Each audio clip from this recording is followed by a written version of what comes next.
recap everything that we've said. So, initially we had a band that was very influenced like in 1992 by its predecessors, that kind of between first and the second wave of black metal, a lot of heavy metal stuff, even some kind of hard rockisms. We see a huge evolution in the next 2 years. The addition of Ishan into the band, and then this the absolute revelation that this album is. So anyone want to say about how the kind of band evolved and the background? Well, in '92, when Wrath of the Tyrant was released, you had the first two Dark Throne. You had the first Dark Throne album, the first Burzum album, the first Immortal album was already released. So they were kind of going along those guidelines of what those three bands had already done. And that's how Wrath of the Tyrant came about. And they'd only started to find their own sound. They started experimenting with keyboards, which you can hear on their follow-up '93 EP, the Emperor EP. Mm. Yeah. So yeah, that's and then eventually it became the album once they managed to kind of like drift away from what the kind of the big three Burzum and Mortal Darkthrone were doing back then. And the keyboards allowed them to expand their sound and create a more complex sound. Yeah. Whereas in Burzum, it's more of the keyboards would accentuate one part only, and Immortal they used them very seldomly. Darkthrone not at all. All right, so let's move on to composition. Even when they're just using simple chords, like in the first song, they actually highlight different parts of that.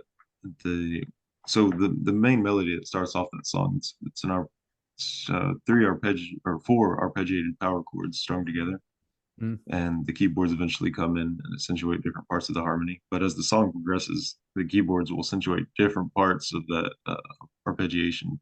So a different note in the chord will be highlighted at the beginning of the song as compared to the end. Yeah, I think that's very interesting. It's the fact that the keyboard only highlights certain parts of the riffs Yes. that kind of like change the way that we Yeah. perceive those In riffs. this song, for example, it changes. So even with power chords, they were trying different harmonies, and it's a very simple observation, but Yeah. it shows how much attention to detail they did when it came to the actual compositions. Definitely. And Jack, you were saying about the kind of the key changes within the riffs themselves. So yeah, there's a lot of key changes like throughout this album. Some of them like change phrase to phrase. Some of them are within phrases themselves. Like on the surface, it seems like relatively simple. Like you'll have like your 1 to 5 or 1 to 4, but they do a lot of these like within the phrases themselves. And instead of just like seeming like baby's first chord progression sort of song, it's more of like a flurry of like changes and colors, and it makes it paints a vast sort of like soundscape with them. And not only that, but they're able to use chromaticism to their benefit as well. Instead of just like diatonically following these like 1 5 1 4 sort of progressions, they'll sometimes add these breakdowns where it's just these very simple like chromatic notes that go like up and down, creating this tension which breaks up your stereotypical like symphonic vibe of it. Yeah, definitely. I mean, David, I know you had a lot to say about how the songs were arranged, how like the band used, a lot of the same ideas, and there was a lot of A B structures. Yes, I think they use the concept of rondo a lot. They switch between two riffs, and then they transition to a next section, and they do that with other two riffs. And very often the song itself will do A variation of A, right? Yeah, So it happens to what you said there. They have a recapitulation section at the end, right? So I would say that's the general tendency. yes, definitely. I mean, what does this album, what do all these riffs, all these parts evoke? What does it create? Surprising that they get so much majesty out of such a simple compositional method. I think a Exactly. lot of this is the layers of the album, is how they are allowed to do this. Yeah. The power comes from the clarity, I think, the strength and the clarity of the riff and the theme of each song. Probably. And Yeah, Sometimes they they afford get it. a lot of juice. They get a lot of juice out of like these simple ideas. As I was mentioning before, how they like as you're talking about I'm the Black Wizards. The outro riff is the same as the intro. They just like change it up a bit by slowing it down, making it more clean. There's some It more has a washy chords in the back, and they do that sort of thing a lot where they have like they start with a sort of like quick quick version of like of a section, but then they like transition it to like a slower part which reflects a similar melody or chord progression, but it completely changes the vibe because of like how it's played and the sort of embellishments that Well, if they you add. noticed in I'm the Black Wizards, when that main melody comes back again, they actually have a synth melody going along behind it, which wasn't in the original which wasn't in the original melody, and it actually adds a counterpoint to it. I think Prozac talks about this, where through the course of a song, a riff will repeat, but it'll be changed by what came before it. I forget exactly what he calls it, but that happens in a lot of black and death metal. Yeah, Mm. among like the AB sections that like David was talking about, usually it's the AB section happens between riffs where it's like the riffs will remain the same among the AB sections, but the synths they'll be like sort of like blossoming and developing Yeah, throughout it, which transitions to like, you know, when the synth reaches climax, that's when it goes back to like the next section. So the that's really what synths, separates this album from the rest of the Norwegian black metal classics, is that synth is allowed room to breathe, and it adds a whole different compositional element to the entire thing. I think that's what makes this stand out in that way from the rest of those albums. Despite the synth being insanely simple for the most part, like that's Yeah, the true genius. You know, it's like because this album, you know, from a guitarist's perspective, it's kind of tricky because there's so much movement, so much going on, but yeah. conceptually, it's not a difficult album at all. It's that like that's the beauty of black metal is breaking things down to their kind of to their purest forms. yeah, what's that one part of the song that has like the synth going bow down down On towards the down Pantheon, Cosmic I believe. down Keys, Yeah, down. Cosmic Keys, yes. ABD. Yeah, Oh, sorry, yeah, ABC. that's literally them just Yeah, going up.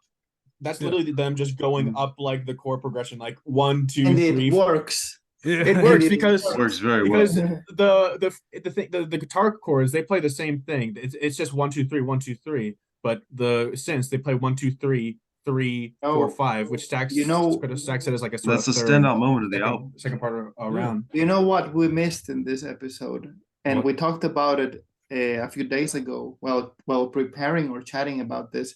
The drums, the Yes. freaking drums. They are some of the best drums ever in black metal. The cymbals are very subtle how they move, I how mean, they.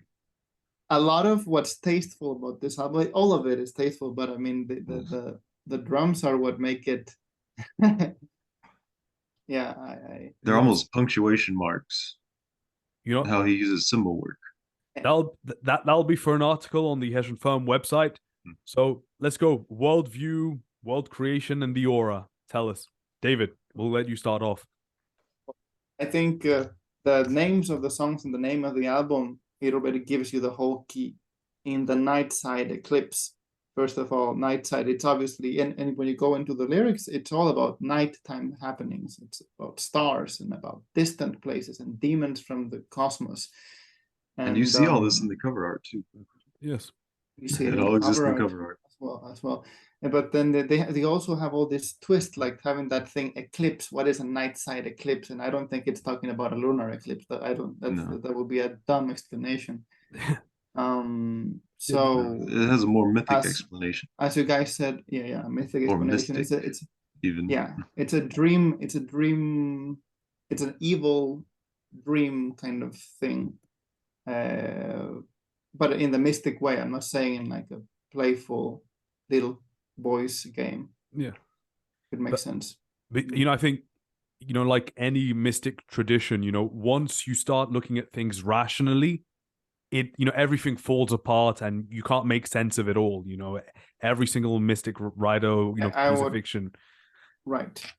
And that's usually because people who stick to mysticism and everything, they lose track of the limits of what mysticism should be for. You know what I'm trying to say? Yeah. I'm saying mysticism isn't useless, but it isn't everything. Just as rationality should not be used to judge everything else, right? Yeah. And black metal is a great example of that.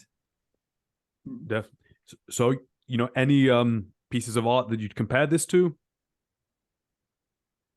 Mentioned Dracula. Yes, Bram Stoker's Dracula in 1992, the Francis Coppola film.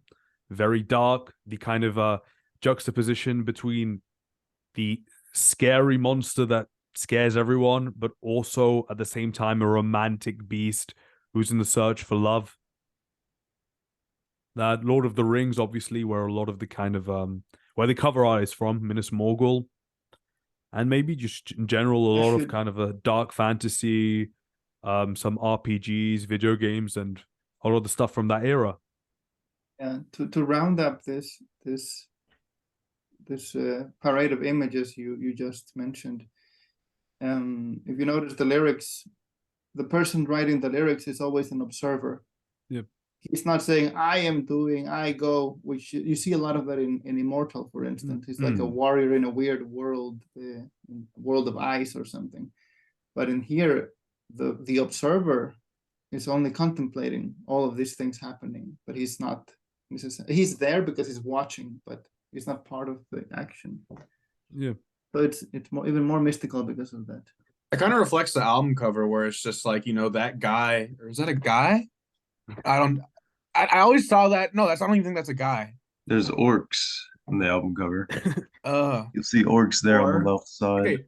I don't know if I'm just like my vision is like stupid, but I always see there's like a little thing in the front of the word Nightside. I always saw that as like some guy in like a cloak. A figure. Maybe my vision is mistaken. You know, I think we forgot something kind of important here. This is the last time that Ishan would not go on about Nietzsche in every single fucking thing he's ever done after.